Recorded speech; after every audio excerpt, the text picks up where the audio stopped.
Wamunyoro is somebody that you cannot be able to predict. It is good to remove somebody like Ruto, but it is not good to become. So not according to me, according to Kina Uhuru, according to the people, the status quo. He can also, even Ruto, we prefer to lose to Kalonzo, not to lose to Wamunyoro. Why Wamunyoro? Wait. He will sleep in jail the second after his own. The next minute, he will be arrest this man.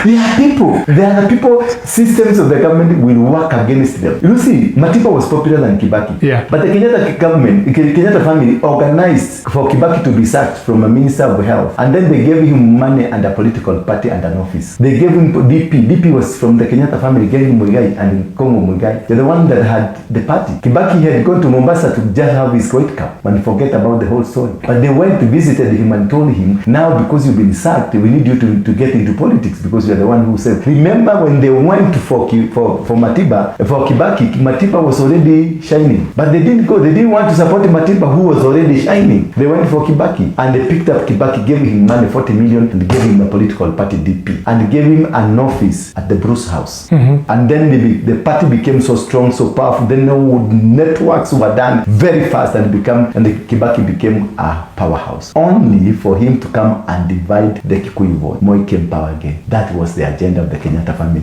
Because they feared Matiba. Matiba was a radical. Matiba was to bring radical changes in this country. So there are status quo people that will sit with the enemy of the country for the sake of them to have access to power.